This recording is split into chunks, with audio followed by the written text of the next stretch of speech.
ഒട്ടുമിക്ക ആളുകൾക്കും ഗ്യാസ് കയറാറുണ്ട്. ഭക്ഷണം കഴിച്ചില്ലെങ്കിലൊക്കെ നോർമലി ഗ്യാസ് കയറാറുണ്ട്. പക്ഷെ ചില ആളുകൾക്ക് ഇത് സ്ഥിരമായിട്ടുണ്ടാവാറുണ്ട്. ഭക്ഷണം കഴിച്ചാലും ശരിയാണ്. അല്ലെ കഴിക്കുന്നതിന്റെ മുമ്പായിരിക്കും. ചിലപ്പോൾ കിടന്ന് ഉറങ്ങുന്ന സമയത്തൊക്കെ ആയിരിക്കും ഗ്യാസ് കയറുന്നുണ്ടാവാം. തലയിൽ എന്തോ വെച്ചിട്ടുണ്ട് അല്ലെങ്കിൽ മൈഗ്രെയിൻ പോലെയുള്ള ഒരു ഫീലിംഗ് വരെ ഇത് കാരണമുണ്ടാകും. അപ്പോൾ അതുകൊണ്ട് തന്നെ ചില ആളുകൾക്ക് ഭക്ഷണം ഈ കേസുകളിൽ ഈ ഹൈപ്പർ അസിഡിറ്റിൻ്റെ കേസുകളിലാണ് കൂടുതൽ ആളുകൾക്ക് മൈഗ്രെയിൻ പോലും ഉണ്ടാകുന്നത്. പക്ഷേ ഇന്ന് രാത്രികളിൽ ഹോസ്പിറ്റലുകൾ വരവ് കൂടുതലാണ്. എന്താണ് ഇതിന് റീസൺ എന്ന് ചോദിച്ചാൽ നൈറ്റ് ലൈഫാണ്. കൂടുതലായിട്ട് രാത്രിയിൽ അമിത ഭക്ഷണം കഴിക്കും. ഭക്ഷണം കഴിച്ചിട്ട് അതേപോലെ വന്നിട്ട് ബെഡിൽ കിടക്കും എന്നുള്ളതാണ്.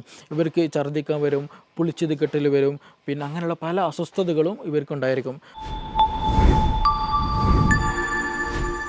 ഒട്ടുമിക്ക ആളുകൾക്കും ഗ്യാസ് കയറാറുണ്ട്.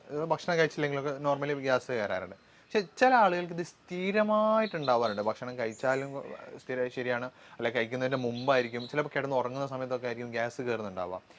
ഇങ്ങനെ സ്ഥിരമായിട്ട് ഗ്യാസ് കയറുന്ന ഈ ഒരു പ്രശ്നം നമുക്ക് പൂർണ്ണമായിട്ട് അല്ലെ ഒരു ശാശ്വതമായിട്ട് മാറ്റാൻ പറ്റുമോ? അല്ലെങ്കിൽ അത് ഈ പെട്ടെന്ന് ഈ ചില ഇപ്പോൾ പറഞ്ഞ പോലെ കിടന്നുറങ്ങുന്ന സമയത്തോ അല്ലെങ്കിൽ രാത്രിയൊക്കെ പിന്നെയുള്ള സമയത്തൊക്കെ ആണെങ്കിൽ അല്ലെ നമ്മൾ ഒറ്റയ്ക്കാണെങ്കിൽ ആവുന്ന സമയത്തൊക്കെ ആണെങ്കിൽ ഇങ്ങനെ ഗ്യാസ് കയറി ബുദ്ധിമുട്ടാണെങ്കിൽ നമുക്ക് ആ സമയത്ത് തന്നെ ഈ ഗ്യാസ് കയറുന്ന ഇൻസ്റ്റൻ്റ് ആയിട്ട് പോകാൻ വേണ്ടിയിട്ട് കയറിയ ഗ്യാസ് പെട്ടെന്ന് പുറത്തു പോകാൻ വേണ്ടിയിട്ട് നമുക്ക് എന്തൊക്കെ നമുക്ക് ചെയ്യാൻ പറ്റും? തീർച്ചയായിട്ടും നമുക്ക് നമ്മുടെ വീട്ടിനകത്ത് നിന്ന് തന്നെ ചില കോമ്പിനേഷനൊക്കെ ഉണ്ടാക്കി അടുക്കളയിൽ നിന്ന് തന്നെ നമുക്കെന്ത് ചെയ്യാം, ഗ്യാസിനുള്ള മെഡിസിൻസ് അതിന് അവൈലബിൾ ആണ്. അതേപോലെ തന്നെ ചോദ്യത്തിൽ വന്നതുപോലെ നമുക്കിതിന് പൂർണ്ണമായും മാറ്റാൻ പറ്റുമോ എന്നുള്ളതാണ്. ഒരുപാട് പേർക്ക് നമ്മുടെ ക്ലിനിക്കിൽ വരുമ്പോൾ ചോദിക്കുന്നൊരു ചോദ്യമാണ് ഗ്യാസിൻ്റെ ഇഷ്യൂ. അത് പലപ്പോഴും പറയില്ല, അതൊരു സൈലൻ്റ് ആക്കിയിട്ട് വെക്കും, അതൊരു സെക്കൻഡറി ആക്കിയിട്ട് പലപ്പോഴും വെക്കാറുണ്ട്. പക്ഷെ നമ്മൾ മനസ്സിലാക്കേണ്ട ഒരു കാര്യം, ഓൾമോസ്റ്റ് പല റീസൺസിന് പല അസുഖങ്ങൾക്കും കാരണം അതിൻ്റെ ബേസിക് ആയിട്ടുള്ളത് വയറാണ്. അപ്പോൾ അതുകൊണ്ടാണ് വയറ് കേട് വന്നത് കൊണ്ടാണ് യഥാർത്ഥത്തിൽ പല അസുഖങ്ങളും ഉണ്ടാകുന്നത്. അതിൻ്റെ വയറ് കേട് വന്നതിൻ്റെ ഒരു ലക്ഷണം മാത്രമാണ് ഗ്യാസ് എന്ന് പറയുന്നത്. ഇപ്പോൾ ഒട്ടുമിക്ക കേസുകൾ ബാക്ക് പെയിൻ ഉള്ള കേസുകളുണ്ടായിരിക്കും, കോൺസ്റ്റിപ്പേഷനുള്ള കേസുണ്ടാവും, പൈൽസ് വന്ന കേസുകളുണ്ടായിരിക്കും, അൾസറേറ്റീവ് കൊളൈറ്റിസിന് കേസുകളുണ്ടായിരിക്കും, ഈവൻ ഫീവർ ഉണ്ടായിരിക്കും, ഹെഡ് ഏക്കിന് പ്രശ്നമുള്ളവരുണ്ടായിരിക്കും, ഇടയ്ക്കിടയ്ക്ക് അലർജിക് ഇഷ്യൂസ് ഉള്ളവരുണ്ടായിരിക്കും, സ്കിൻ അലർജി ഉള്ളവർക്കുണ്ടായിരിക്കും.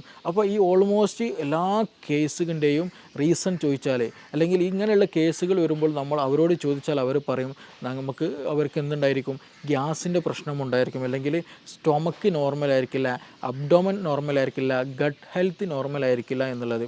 അപ്പോൾ നമ്മൾ ആദ്യം മനസ്സിലാക്കേണ്ടത് ഇതിൻ്റെ പിന്നിലായിട്ട് ഒരുപാട് റീസൺസ് ഉണ്ട് എന്നുള്ളതാണ്. അതായത് സ്റ്റൊമക്ക് ഹെൽത്ത് നോർമൽ അല്ല എന്നുള്ളതിൻ്റെ ഏറ്റവും ബേസിക് ആയിട്ടുള്ള ഒരു സംഗതിയാണ് ഗ്യാസ് എന്നുള്ളത്.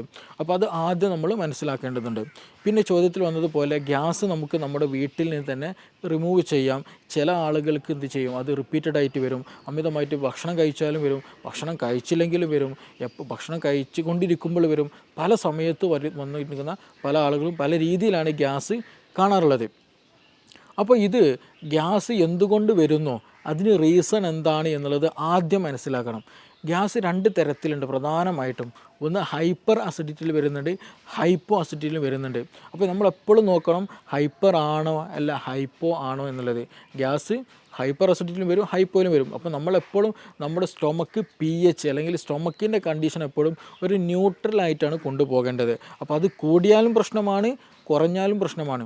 ഹൈപ്പർ അസിഡിറ്റിൻ്റെ കേസ് എടുത്ത് നോക്കാം. നമ്മൾ അമിതമായിട്ട് അങ്ങനെയുള്ള കേസുകളിൽ അമിതമായിട്ട് ക്ഷീണം തോന്നും, അമിതമായിട്ട് ചിലപ്പോൾ വയറുവേദന വരും, ഛർദ്ദിക്കാൻ വരും, ആൾ പറ്റ സ്കിന്നായിട്ടായിരിക്കും, ഭയങ്കര സ്കെൽറ്റലായിരിക്കും, കൂടുതൽ തടിയൊന്നും വെക്കൂല, ഇടയ്ക്കിടയ്ക്ക് ചിലപ്പോൾ ഭക്ഷണം കഴിച്ചാൽ പെട്ടെന്ന് വയറ്റിന്ന് പോകാൻ തോന്നും. അങ്ങനെയുള്ള പല അസ്വസ്ഥതകളും ഹൈപ്പർ അസിഡിറ്റിയിൽ കണ്ടുവരാറുണ്ട്. ഈ കേസുകളിൽ ഈ ഹൈപ്പർ അസിഡിറ്റി വരാനും ഒരുപാട് കാരണങ്ങളുണ്ട്. നമ്മൾ സ്പൈസി ആയിട്ടുള്ള ഫുഡുകൾ അമിതമായി കഴിക്കുക, കൂടുതൽ അസിഡിറ്റി കൂടിയ ഫുഡുകൾ, ഉപ്പിലിട്ടതൊക്കെ എന്ത് ചെയ്യുക, അമിതമായിട്ട് കഴിക്കുക, കൂടുതൽ ഉപ്പടങ്ങിയിട്ടുള്ള ഭക്ഷണം കഴിക്കുക, പിന്നെ അതുപോലെ തന്നെ ടെൻഷൻ കൂടുതലായി ഉണ്ടാകുക, പിന്നെ അതുപോലെ എച്ച് പൈലോറിക്കിന് ഇൻഫെക്ഷൻ വരിക. അപ്പോൾ ഈ പറഞ്ഞ സാധനങ്ങളൊക്കെ ഏതെങ്കിലും ഒന്നുണ്ടെന്നുണ്ടെങ്കിൽ അത് നമ്മുടെ സ്റ്റൊമക്കിലുള്ള എപ്പിത്തീലിയൽ ലെയറിന് എന്ത് ചെയ്യും, ട്രിഗർ ചെയ്തുകൊണ്ടിരിക്കും. അവിടെയുള്ള HCl പ്രൊഡക്ഷൻ അത് എന്ത് ചെയ്യും, കൂട്ടാൻ കാരണമാകും. അപ്പോൾ HClൻ്റെ പ്രൊഡക്ഷൻ കൂടുക, ഗ്യാസ്ട്രിക് സെക്രീഷൻ കൂടി കൂടിക്കഴിഞ്ഞാൽ സ്വാഭാവികമായിട്ടും അവിടെ ഗ്രാജ്വലി എന്ത് ചെയ്യും, അവിടെ ഇൻഫ്ലമേഷൻ വരും, അവിടെ ഇൻഫെക്ഷൻ വരും. അതിൻ്റെ കൂടെ തന്നെ അവിടെ ഗ്യാസ് പ്രൊഡക്ഷൻ കാരണം ഗ്യാസ് സൈറ്റ് ഇങ്ങനെ തികട്ടിയിട്ട് വരും. ചിലപ്പോൾ വോമിറ്റിങ് വരും, ഛർദ്ദിക്കാൻ തോന്നും, ചിലപ്പോൾ നോസിയൻ്റെ അങ്ങനെ ഒരു ഫീലിംഗ് ഉണ്ടായിരിക്കും. തല ചുറ്റുന്നത് പോലെ തോന്നും, തലയിൽ എന്തോ ഹെവിനെസ് പോലെ, തലക്ക് കനമുള്ളത് പോലെയൊക്കെ തോന്നും. ഗ്രാജ്വലി ഇങ്ങനെയുള്ള ആളുകൾക്കാണ് എന്ത് പറയുക, തലയിൽ എന്തോ വെച്ചിട്ടുണ്ട് അല്ലെങ്കിൽ മൈഗ്രെയിൻ പോലെയുള്ള ഒരു ഫീലിംഗ് വരെ ഇത് കാരണമുണ്ടാകും. അപ്പോൾ അതുകൊണ്ട് തന്നെ ചില ആളുകൾക്ക് ഭക്ഷണം, ഈ കേസുകളിൽ ഈ ഹൈപ്പർ അസിഡിറ്റിൻ്റെ കേസുകളിലാണ് കൂടുതൽ ആളുകൾ മൈഗ്രെയിൻ പോലും ഉണ്ടാകുന്നത്. അപ്പോൾ അതിൻ്റെയൊക്കെ ബേസിക് റീസണും അല്ലെങ്കിൽ നമുക്ക് കാണാൻ കഴിയുന്നതാണ് ഈ പറയുന്ന ഗ്യാസാണ്. അപ്പോൾ എപ്പോഴും ഗ്യാസ് ഉള്ളവർ ശ്രദ്ധിക്കണം. അത് മേ ബി ഈവൻ ക്യാൻസർ വരെ നീളാൻ ചാൻസ് ഉണ്ട്. അതേപോലെ തന്നെ ഈ പറഞ്ഞ പോലെ മൈഗ്രെയിനിലേക്ക് വരാൻ നീളാനുള്ള ചാൻസ് ഉണ്ട്. അപ്പോൾ അതുകൊണ്ട് തന്നെ ഈ മൈഗ്രെയിൻ കേസുകൾ എടുത്ത് നോക്കിയാൽ അവർ പറയുന്ന റീസൺ എന്താണെന്ന് വെച്ചിട്ടുണ്ടെങ്കിൽ സമയത്തിന് ഭക്ഷണം കഴിച്ചില്ല എന്നുണ്ടെങ്കിൽ തലവേദന വരും എന്നുള്ളതാണ്. അപ്പോൾ സമയത്തിന് ഭക്ഷണം കഴിച്ചില്ല എന്നുണ്ടെങ്കിൽ എന്താണ് സംഭവിക്കുന്നത്, ഹൈപ്പർ അസിഡിറ്റി വരും. ഈ ഹൈപ്പർ അസിഡിറ്റി വന്നാൽ എന്ത് ചെയ്യും, തലവേദനയിലേക്ക് നയിക്കും എന്നുള്ളതാണ്. അപ്പോൾ അത് ഗ്രാജ്വലി എന്ത് ചെയ്യും, തലവേദനയിലേക്ക് നയിക്കും ഹൈപ്പർ അസിഡിറ്റി കാരണം എന്നുള്ളതാണ്. പിന്നെ മറ്റേതേപോലെ തന്നെ റീസണാണ് ടെൻഷൻ വരിക എന്നുള്ളത്. എന്തെങ്കിലും ടെൻഷനായിട്ട് എന്തെങ്കിലും ഫ്യൂച്ചറിൽ അല്ലെങ്കിൽ പാസ്റ്റ്, ടെൻഷൻ എന്നുള്ള വിഷയം പറയുമ്പോൾ നമ്മൾ എപ്പോഴും ചിന്തിക്കേണ്ട ഒരു കാര്യമാണ്, ഈ വ്യക്തി എന്തായിരിക്കും, ഒന്നുകിൽ ഫ്യൂച്ചറിൽ എന്തെങ്കിലും ഡ്രീം കണ്ടിട്ടായിരിക്കും നീങ്ങുക, അല്ലെങ്കിൽ പാസ്റ്റിൽ എന്തെങ്കിലും ഇഷ്യൂ ഓർത്തിട്ട് ഞാൻ അങ്ങനെ ചെയ്തുകൊണ്ടല്ലോ ഇങ്ങനെ ആയത്, അന്ന് അങ്ങനെ ചെയ്യുകയാണെങ്കിൽ ഇന്ന് ഇങ്ങനെ ആവില്ലായിരുന്നല്ലോ, അങ്ങനെയൊക്കെ ചിന്തിച്ചുകൊണ്ടിരിക്കും. ഫ്യൂച്ചറിലാണെങ്കിലോ എനിക്ക് 2 കൊല്ലം കഴിഞ്ഞിട്ട് ഇത് എക്സാം പാസ്സാവണം, അല്ലെങ്കിൽ വീട് വെക്കണം, മകളെ കെട്ടിക്കാനുണ്ട്, കടം കൊടുക്കാനുണ്ട്. ഇപ്പോഴൊന്നല്ലേ 2 വർഷം 5 വർഷം 10 വർഷം ശേഷമായിരിക്കും. പക്ഷെ ആ ഒരു ചിന്തയിലായിരിക്കും എല്ലാ വർക്കുകളും. ഈവൻ ഉറങ്ങാൻ പോകുമ്പോഴും ഉണർന്നെണീക്കുമ്പോഴും ആ മൈൻഡ് സെറ്റിലായിരിക്കും. അപ്പോൾ അത് ഗ്രാജ്വലി എന്ത് ചെയ്യും, ടെൻഷനായി മാറി പിന്നീട് എന്ത് ചെയ്യും, നമ്മുടെ വയറ്റിലുള്ള ഗ്യാസ്ട്രിക് സെക്രീഷൻ വല്ലാണ്ട് കൂട്ടിക്കളയും. ഞാൻ നേരത്തെ പറഞ്ഞതുപോലെ തന്നെ എന്ത് ചെയ്യും, നമ്മുടെ HCl പ്രൊഡക്ഷന് കൂട്ടിക്കളയും. അപ്പോൾ കൂടുതലായിട്ട് സ്റ്റൊമക്ക് സെക്രീഷൻസ് കൂടിക്കഴിഞ്ഞാൽ, HCl പ്രൊഡക്ഷൻ കൂടിക്കഴിഞ്ഞാൽ എന്ത് ചെയ്യും, ഇൻഫെക്ഷൻ വരും, ഇൻഫെക്ഷൻ വരും, മറ്റു പല അസ്വസ്ഥതകളുണ്ടാവും. നേരത്തെ പറഞ്ഞതുപോലെ അതും എന്ത് ചെയ്യും, ടെൻഷൻ കൂടുന്നതും മൈഗ്രെയിനിലേക്ക് നയിക്കും എന്നുള്ളതാണ്. അതേപോലെ തന്നെയാണ് ഉറക്കം കുറഞ്ഞു കഴിഞ്ഞാലും ഇതുപോലെ നമ്മുടെ ഗ്യാസ്ട്രിക്കിൻ്റെ സെക്രീഷൻസ് കൂടും, നമ്മുടെ ബോഡി വളരെ തിന്നാക്കും, ഡൈജഷനെ അത് ബാധിക്കുന്നുണ്ട്. അപ്പോൾ ഉറക്കം കുറഞ്ഞു കഴിഞ്ഞാലും നേരത്തെ പറഞ്ഞതേപോലെ തന്നെ എന്താണ്, ഈ മൈഗ്രെയിൻ്റെ ഇഷ്യൂ കാണാറുണ്ട്. അപ്പോൾ ഇതിൻ്റെയൊക്കെ ഈ ഗ്യാസ്ട്രിക് സെക്രീഷൻ കൂടുന്ന കണ്ടീഷനാണ് ഈ പറഞ്ഞിട്ടുള്ള ഫുഡ്, സ്പൈസി ആയിട്ടുള്ള ഫുഡ്, കൂടുതൽ അസിഡിറ്റി കൂടിയിട്ടുള്ള ഉപ്പിലിട്ടത് കഴിക്കുന്നത്, അതേപോലെ ടെൻഷൻ വരുന്നത്, അതേപോലെ H. പൈലോറിക്കിൻ്റെ ഇൻഫെക്ഷൻ വരുന്ന കണ്ടീഷനുകളൊക്കെ അതിൽ വരുന്ന കാറ്റഗറിയാണ് ഹൈപ്പർ അസിഡിറ്റി എന്നുള്ള കാറ്റഗറി. അപ്പോൾ ഇങ്ങനെയുള്ള കേസുകൾ നമ്മൾക്ക് നോർമലി ആയിട്ടുണ്ടെങ്കിൽ നമുക്ക് എന്ത് ചെയ്യാന്ന് വെച്ചാൽ, ഒന്ന് സിമ്പിളായിട്ട് ചെയ്യാൻ പറ്റാവുന്ന ഒന്നാണ് ഈ ലെമൺ ടീ കുടിക്കുക എന്നുള്ളത്. നല്ല ഇഷ്യൂസ് ഉണ്ടെങ്കിൽ, ഇപ്പോൾ നിങ്ങൾക്ക് മൈഗ്രെയിൻ്റെ ഇഷ്യൂ ഉണ്ട്, ഗ്യാസ്ട്രിക്കിന് ഭയങ്കര അസ്വസ്ഥത, ഛർദ്ദിക്കാൻ തോന്നുന്നു, അല്ലെങ്കിൽ ഒരു അസ്വസ്ഥത ഫീൽ ചെയ്യുന്നുണ്ടല്ലോ, ആ ഒരു സമയത്ത് തന്നെ ഒരു ഗ്ലാസ്സിൽ ഒരു എന്താ ചെയ്യുക, ചെറിയ രൂപത്തിൽ ഒരു നാരങ്ങ കംപ്ലീറ്റ് നീരെടുത്തിട്ട് തന്നെ ഒരു ലെമൺ ടീ ഉണ്ടാക്കി കുടിച്ചാൽ വളരെ നല്ല റിസൾട്ടാണ്. ആ വോമിറ്റിംഗ് ടെൻഡൻസി, അതുപോലെ തലക്കൊരു കറക്കം, ഒരു തല ചുറ്റുന്നത് പോലെ ഫീൽ ചെയ്യുക, അതൊക്കെ ഒരു വിത്തിൻ മിനിറ്റ്സിനുള്ളിൽ തന്നെ നമുക്ക് ക്യൂറായിട്ട് നമുക്ക് കൊണ്ടുപോകാം. പക്ഷെ അത് ആ സമയത്ത് കറക്റ്റ് ടൈമിൽ തന്നെ ചെയ്യണം. ഈവൻ നല്ല ഇഷ്യൂവിലേക്ക് എത്തിക്കഴിഞ്ഞ് കഴിഞ്ഞാൽ അത്ര റിസൾട്ട് ഉണ്ടാകണമെന്നില്ല. അപ്പോൾ ആ ഒരു സമയത്ത് തന്നെ, അസ്വസ്ഥത തുടങ്ങുന്ന സമയത്ത് തന്നെ ചെയ്യുക. അതേപോലെ സമയത്തിന് ഫുഡ് കഴിക്കുക, ഹൈപ്പർ അസിഡിറ്റി വരാതെ നമ്മൾ പരമാവധി ശ്രദ്ധിക്കുക എന്നുള്ളതാണ്. പിന്നെ ഇത് ഹൈപ്പർ അസിഡിറ്റിയുടെ കേസിലാണ്. മറ്റൊരു കേസുണ്ട്, രണ്ടാമത് ഹൈപ്പോ അസിഡിറ്റി എന്നുള്ളതാണ്. ഈ ഹൈപ്പോ അസിഡിറ്റിയുടെ കേസിൽ സിമ്പിളായിട്ട് പറഞ്ഞാൽ ഇങ്ങനെ തിരിച്ചറിയാമെന്ന് ചോദിച്ചാൽ, ചില ആളുകൾ ഭക്ഷണം കഴിച്ചു കഴിഞ്ഞാൽ ഒരു ഖനം പോലെ ഉണ്ടാകും, വയറെന്തോ ഫില്ല് കഴിഞ്ഞ പോലെ. രാവിലെ ഭക്ഷണം കഴിച്ചതായിരിക്കും, വൈകുന്നേരമായിട്ട് പോലും വിശപ്പില്ല, അല്ലെങ്കിൽ ദാഹമില്ല, അങ്ങനെ ഒരു ഫീലിങ്ങേ പോലും തോന്നുന്നില്ല എന്നുള്ളതാണ്. അതേപോലെ തന്നെ ഇവർക്ക് ഉണ്ടാകും വയറ്റിന് ശരിയായ രീതിയിൽ ശോധന ഉണ്ടാകില്ല. അപ്പോൾ ഇങ്ങനെയുള്ള കേസുകൾ എന്താണെന്ന് വെച്ചാൽ, ഒരുപാട് സമയം എന്ത് ചെയ്യും, നമ്മൾ കഴിക്കുന്ന ഭക്ഷണങ്ങൾ ഇങ്ങനെ കെട്ടിക്കിടക്കും, വയറ് ശരിക്കും ദഹിക്കാണ്ട്. കാരണം എന്താണ്, ദഹിക്കണമെന്നുണ്ടെങ്കിൽ ഗ്യാസ്ട്രിക് സെക്രീഷന് ഒരു നോർമൽ ലെവലെങ്കിലും വേണം. അപ്പോൾ ആ നോർമൽ ലെവൽ പോലും ഇല്ലാണ്ട് കുറഞ്ഞ അളവിലാണ്, വേണ്ടതൊന്നും ഇല്ല ദഹിക്കാൻ. അപ്പോൾ അങ്ങനെ വരുമ്പോൾ എന്ത് ചെയ്യും, വയറ്റിൽ ഈ നമ്മൾ കഴിച്ച ഭക്ഷണ പദാർത്ഥങ്ങൾ അവിടെ നിന്നിട്ട് അവിടെ എന്ത് ചെയ്യും, ബാക്ടീരിയൻ്റെ ഗ്രോത്ത് നടക്കും, അങ്ങനെ ബാഡ് സ്മെല്ലുള്ള കീഴ്വാഴ് പ്രൊഡ്യൂസ് ചെയ്യും. പിന്നെ ഇതുപോലെ ശോധന ശരിക്കും ലഭിക്കില്ല, ചിലപ്പോൾ വയറുവേദന ഉണ്ടാകും, വയറ് വീർത്ത പോലൊരു ഫീലിംഗ് ഉണ്ടാകും, വിശപ്പുണ്ടാകില്ല. ഇങ്ങനെയുള്ളവർക്ക് എന്ത് ചെയ്യും, ഓക്കാനം പോലെയുള്ള അസ്വസ്ഥതകൾ ഉണ്ടാകാറുണ്ട്. അപ്പോൾ ഇങ്ങനെയുള്ള കേസുകൾ എന്താ വെച്ചാൽ ദഹനക്കുറവാണ്, അല്ലേ, ഹൈപ്പോ അസിഡിറ്റിയുടെ കേസുകളാണ്. അപ്പോൾ നമ്മൾ അതിന് ദഹനത്തെ പ്രൊമോട്ട് ചെയ്യണം. അവിടെ ദഹനം നടന്നാൽ കൂടുതലായിട്ട് HCl ഗ്യാസ്ട്രിൻ പോലെയുള്ള പ്രൊഡക്ഷൻസ് കൂടിക്കഴിഞ്ഞാൽ ദഹനം സുഗമമായി നടക്കും, ഈ പ്രശ്നങ്ങളൊന്നും ഉണ്ടാകില്ല. അപ്പോൾ ആ ഒരു സമയത്ത് നമ്മൾക്ക് ഏറ്റവും ബെസ്റ്റ് നമ്മുടെ അടുക്കളയിലുള്ള സ്പൈസസ് ഉപയോഗിക്കുക എന്നുള്ളതാണ്. അത് കരുതി നല്ല ചുവന്ന മുളകിൻ്റെ പൊടി ഉപയോഗിക്കുക എന്നുള്ളതല്ല. നമുക്ക് മല്ലി വളരെ നല്ല മെഡിസിൻസാണ്. മല്ലി തിളപ്പിച്ച വെള്ളം കുടിക്കുക എന്ന് പറഞ്ഞാൽ നമ്മുടെ ഫീവർ, ഉള്ളിലുള്ള ഫീവർ, പനി ഉണ്ടെന്നുണ്ടെങ്കിൽ ചില ആളുകൾക്ക് മേലും കൈക്ക് കോച്ച് പിടിക്കുന്ന ഒരു ഇതുണ്ടായിരിക്കും, അതിന് നല്ലതാണ്. അതേപോലെ ഗ്യാസിന് വളരെ നല്ല റിസൾട്ടാണ് ഈ നമ്മൾ എന്ത് ചെയ്യുക, ഡെയിലി കുടിക്കുന്ന വെള്ളത്തിൽ എന്ത് ചെയ്യാന്നുണ്ടെങ്കിൽ ഒരു കലത്തിൽ, ഒരു പാത്രത്തിൽ രാവിലെ എണീക്കുന്ന സമയത്ത് തന്നെ കുറച്ച് നമ്മൾ ജീരകവെള്ളം ഉണ്ടാക്കുന്ന അതേപോലെ തന്നെ എന്ത് ചെയ്യുക, കുറച്ച് മല്ലി ഇട്ടിട്ട് നന്നായിട്ട് തിളപ്പിച്ച് ആ തിളപ്പിച്ചാറിയ വെള്ളം എന്ത് ചെയ്യുക, ദാഹിക്കുന്ന സമയത്തും ഭക്ഷണം കഴിക്കുന്ന സമയത്തൊക്കെ എന്ത് ചെയ്യുക, ആ വെള്ളം ഇങ്ങനെ കുടിച്ചുകൊണ്ടിരിക്കുക. അത് ഗ്യാസ് നന്നാവാനും നന്നായിട്ട് പുറന്തള്ളാനും ദഹനം നന്നാകാനും ശോധനം കിട്ടാനൊക്കെ വളരെ വളരെ നല്ല ബെസ്റ്റ് റിസൾട്ട് ഉള്ളതാണ് ഈ മല്ലി, കൊത്തമ്പാലി അല്ലെങ്കിൽ ക്യുമിൻ എന്നുള്ള ആ സംഗതി. അപ്പോൾ അതെന്ത് ചെയ്യുക, വളരെയധികം നല്ല ബെനിഫിഷ്യലാണ്. പിന്നെ അതേപോലെ തന്നെ നമുക്ക് ചെയ്യാൻ പറ്റുന്നതാണ്, വീട്ടിൽ നിന്ന് ചെയ്യാൻ പറ്റാവുന്ന കാര്യമാണ് വെളുത്തുള്ളി കഴിക്കുക എന്നുള്ളത്. വെളുത്തുള്ളി ചുട്ട് കഴിക്കുന്നത്, പച്ചക്ക് കഴിക്കുന്ന പ്രശ്നമില്ല, അങ്ങനെയും ചില കഴിക്കാം. പക്ഷേ ഇതേ വെളുത്തുള്ളി എന്ത് ചെയ്യാണ്, ഹൈപ്പർ അസിഡിറ്റി ഉള്ളവർ ഉപയോഗിച്ചാൽ അവർക്ക് അസ്വസ്ഥത കൂടും, അവർക്ക് പല അസ്വസ്ഥതകളും ബുദ്ധിമുട്ടുകളും അവർക്ക് എന്ത് ചെയ്യും, ഫീൽ ചെയ്യാനുള്ള സാധ്യത വളരെ വളരെ കൂടുതലാണ്. അപ്പോൾ ഹൈപ്പോ അസിഡിറ്റിൻ്റെ കേസിലാണെങ്കിൽ മാത്രമാണ് ഈ വെളുത്തുള്ളി കൂടുതൽ എഫക്റ്റീവായിട്ട് ഫീൽ ചെയ്യുകയുള്ളൂ, ദഹനം കൂടുതൽ പ്രൊമോട്ട് ചെയ്യുകയുള്ളൂ. പിന്നെ നമുക്കിതിൽ കൂടെ ഇഞ്ചി വളരെ നല്ലതാണ്. അപ്പോൾ ഇഞ്ചി, ഗ്രാമ്പു, പട്ട പോലെയുള്ള സ്പൈസസുകളൊക്കെ നമ്മുടെ ഭക്ഷണത്തിൽ ഉൾപ്പെടുത്തുക.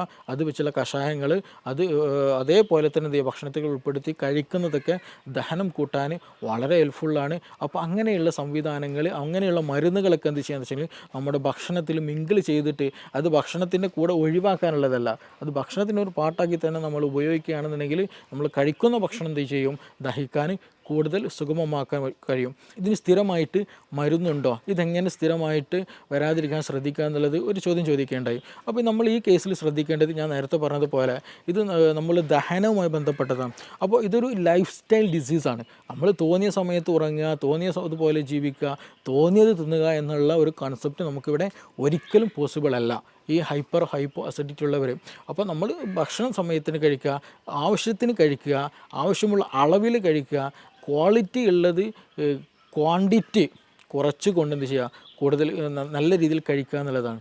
കഴിക്കുന്നത് നല്ല ക്വാളിറ്റി ഉള്ളതാകണം. ഒരുപാട് ചോറ് കഴിക്കുക എന്നുള്ളൊരു ടെൻഡൻസി ഒരിക്കലും പാടില്ല, അത് നമുക്ക് കൂടുതൽ ബുദ്ധിമുട്ടുകൾ ഉണ്ടാക്കുക എന്നുള്ളൂ. അപ്പോൾ ചെറിയ രൂപത്തിൽ അത്യാവശ്യം നല്ല രീതിയിലുള്ള സാധനങ്ങൾ മാത്രം കഴിക്കുക, സമയത്തിന് കഴിക്കുക, അമിതമാകാതിരിക്കുക.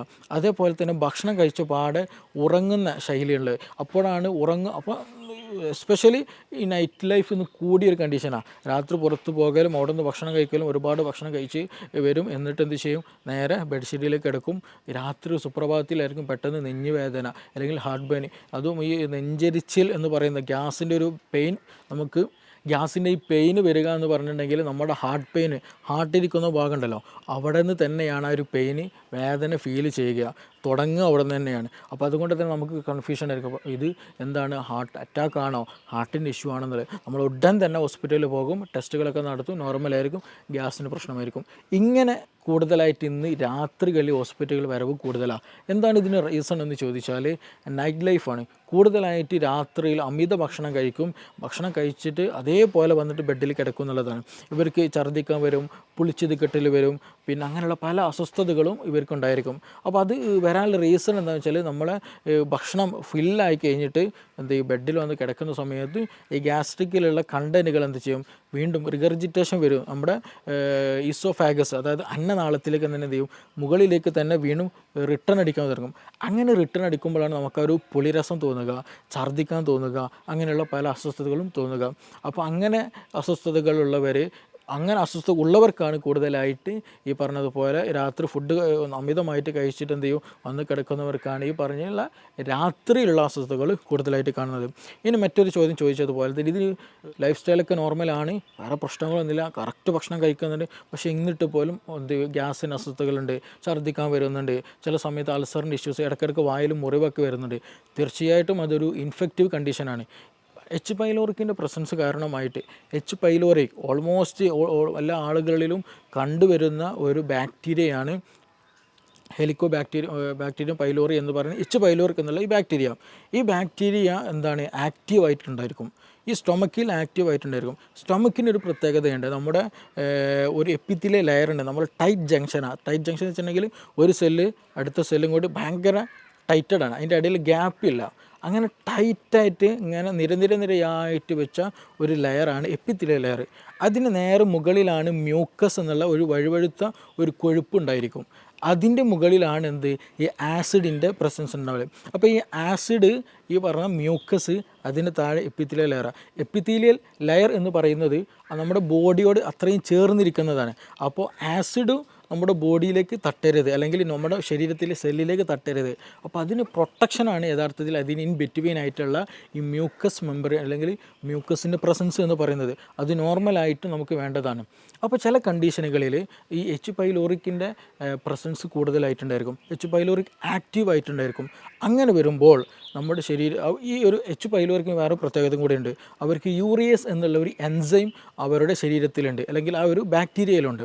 അപ്പോൾ അങ്ങനെയുള്ള കണ്ടീഷനുകളിൽ ഈ ഫുഡ് പാർട്ടിക്കിൾ വരുമ്പോൾ എന്ത് ചെയ്യുമെന്ന് വെച്ചിട്ടുണ്ടെങ്കിൽ ഇവർ ഈ യൂറിയസ് എന്ത് ചെയ്യും, യൂറിയനെ എന്ത് ചെയ്യും, കൺവേർട്ടഡ് ആക്കിയിട്ട് അമോണിയാക്കി മാറ്റും.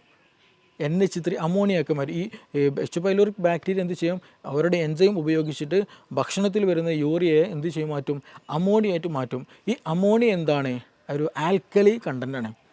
അമോണിയ ആൽക്കലി കണ്ടൻ്റാണ്. അപ്പോൾ ചുരുക്കി പറഞ്ഞാൽ എച്ച് പൈലോറിക്കയുടെ എന്ന ബാക്ടീരിയയുടെ സാന്നിധ്യത്തിൽ എന്ത് ചെയ്യും, കൂടുതലായിട്ട് ബാക്ടീരിയ ഉണ്ടാകുമ്പോൾ അതെല്ലാം വരുന്ന യൂറിയൊക്കെ കൺവേർട്ടഡ് ആക്കി മാറ്റും, അമോണിയായിട്ട് കൺവേർട്ടഡ് ആക്കി മാറ്റും. അപ്പോൾ ചുരുക്കി പറഞ്ഞാൽ ഈ എച്ച് പൈലോറിക് കാരണമായിട്ട് അവിടെ ഒരു ആൽക്കലി മീഡിയം ഉണ്ടാകാനുള്ള സാധ്യത, അല്ലെങ്കിൽ ആൽക്കലി മീഡിയം ഉണ്ടായിക്കൊണ്ടേയിരിക്കും.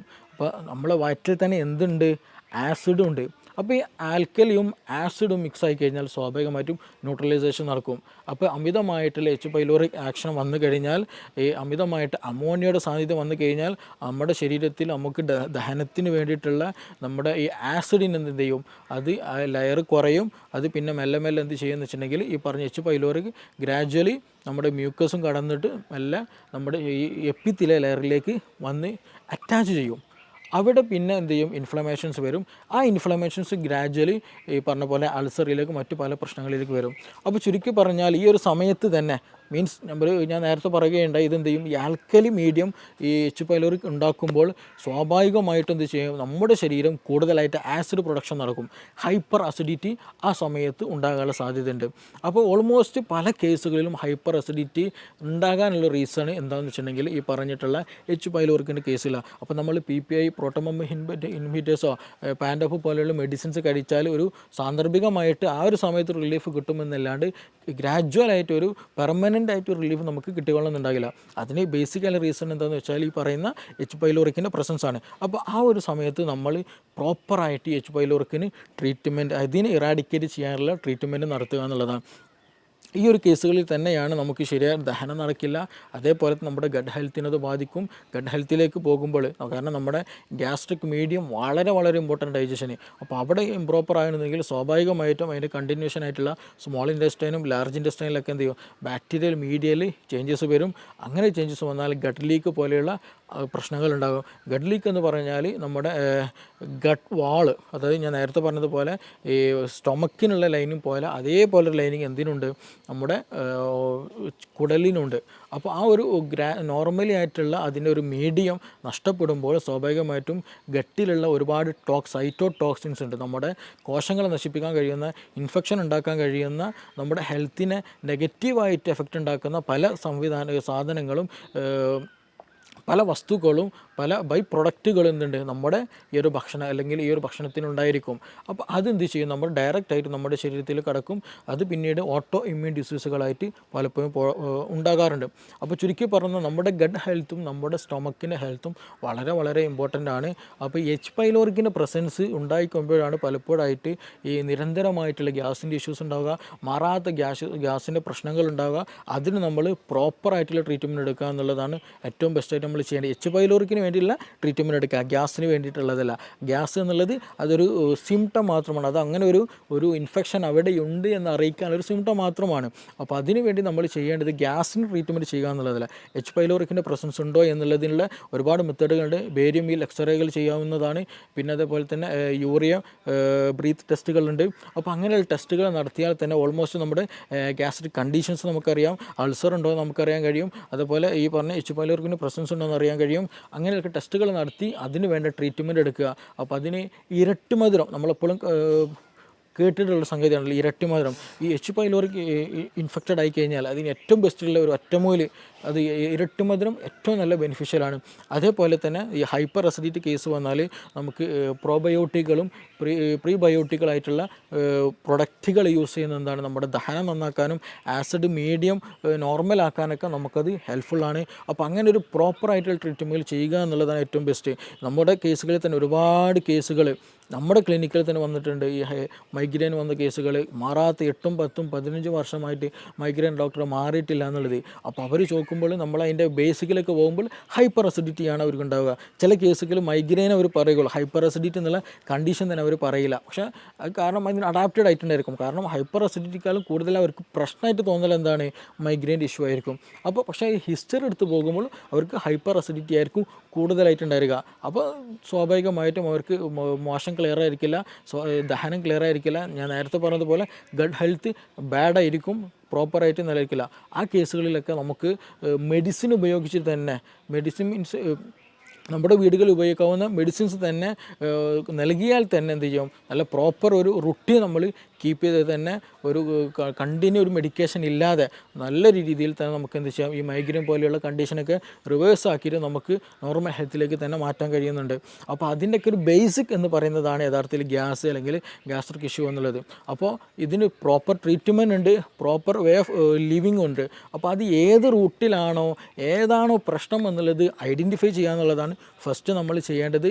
അത് ഐഡൻറ്റിഫൈ ചെയ്തതിന് ശേഷം അതിന് പ്രോപ്പറായിട്ട് അതിനെ നമ്മൾ എന്ത് ചെയ്യണം, ഹൈപ്പർ പ്രശ്നമാണോ, ഹൈപ്പർ അസിഡിറ്റിൻ്റെ പ്രശ്നമാണോ, ഹൈപ്പോ അസിഡിറ്റിൻ്റെ പ്രശ്നമാണോ.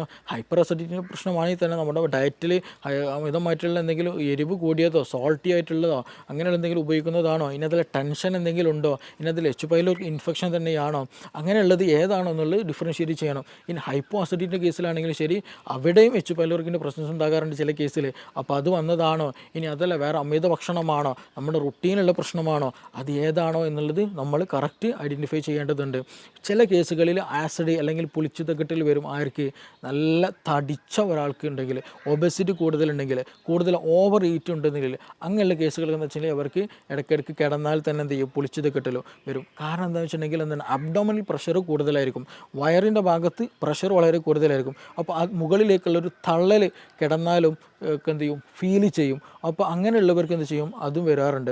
അപ്പോൾ ആ ഒരു കേസിലൊക്കെ എന്ന് വെച്ചാൽ നമ്മൾ ചെയ്യേണ്ടത് അതിന് വേണ്ടിയിട്ടുള്ള ട്രീറ്റ്മെൻറ്റ് എടുക്കുക എന്നുള്ളതാണ്. അപ്പോൾ ചുരുക്കി പറഞ്ഞാൽ ഇതിന് പ്രോപ്പറായിട്ട് തന്നെയുള്ള ട്രീറ്റ്മെൻറ്റ്. ഗ്യാസ് എന്നുള്ളത് ബേസിക് ആയിട്ടുള്ള ഒരു റീസണാണ്. ആ റീസണിൻ്റെ പിന്നിൽ നമുക്ക് ഒരുപാട് അസുഖങ്ങൾ ഉണ്ടായിരിക്കും. ആ അസുഖങ്ങളായിരിക്കും പലപ്പോഴും നമ്മൾ ഫോക്കസ് ചെയ്യുക. ഞാൻ നേരത്തെ പറഞ്ഞതുപോലെ ഒന്നെങ്കിൽ നമുക്ക് മൈഗ്രെയിൻ ആയിരിക്കും ഉണ്ടാവുക, അല്ലെങ്കിൽ സോറിയാസിസ് പോലെ സ്കിൻ ഡിസീസ് ആയിരിക്കും ഉണ്ടാവുക, അല്ലെങ്കിൽ അതിൻ്റെ ബാക്കിൽ എന്തെങ്കിലും ടെൻഷൻ്റെ എന്തെങ്കിലും ഇഷ്യൂസ് ഉണ്ടായിരിക്കും, ആങ്സൈറ്റി പോലെയുള്ള തലകറക്കം പോലെയുള്ള പ്രശ്നങ്ങൾ ഉണ്ടായിരിക്കും. ഇനി അതെല്ലാം മറ്റു സ്കിൻ ഡിസീസുകൾ പലപ്പോഴും അർട്ടിക്കേരി പോലെയുള്ള പ്രശ്നങ്ങൾ ഉണ്ടാകാറുണ്ട്, എക്സിമ പോലെയുള്ള പ്രശ്നങ്ങൾ ഉണ്ടാകാറുണ്ട്. അപ്പോൾ ഇതിൻ്റെയൊക്കെ ബേസിക് ആയിട്ട് വരുമ്പോൾ നമ്മുടെ ഗട്ട് ഹെൽത്താണ് ഇതിന് റീസൺ ആയിട്ട് വരിക. അപ്പോൾ അതിൻ്റെ ഒക്കെ ഒരു കാരണം അല്ലെങ്കിൽ ഗട്ട് ഹെൽത്ത് പ്രോപ്പർ അല്ല എന്ന് കാണിക്കാനുള്ള ഒരു സിമ്പൽ മാത്രമാണ് യഥാർത്ഥത്തിൽ ഗ്യാസ് എന്ന് പറയുന്നത്. അപ്പോൾ നമ്മുടെ ഗട്ട് ഹെൽത്ത് പ്രോപ്പറാക്കുക, നമ്മൾ പ്രോപ്പറായിട്ടുള്ള ഡയറ്റ് എടുക്കുക, പ്രോപ്പറായിട്ടൊരു നല്ല ബെനിഫിഷ്യലായിട്ടൊരു ലൈഫ് സ്റ്റൈൽ കീപ്പ് ചെയ്യുക എന്നുള്ളതാണ് ഇതിന് ഏറ്റവും ബെസ്റ്റ് ആയിട്ടുള്ള ഒരു മെഡിസിൻ എന്നുള്ളത്. അത് ഇന്ന് നമ്മുടെ ക്ലിനിക്കിൽ തന്നെ അവൈലബിൾ ആണ്. ഒരുപാട് ആളുകൾക്ക് അതുകൊണ്ട് ഒരുപാട് അസുഖങ്ങൾക്ക് ഗട്ട് ഹെൽത്ത് നോർമലാക്കിയതിൽ കൂടെ നമുക്ക് ട്രീറ്റ് ചെയ്യാൻ കഴിഞ്ഞിട്ടുണ്ട്. Okay, thank you.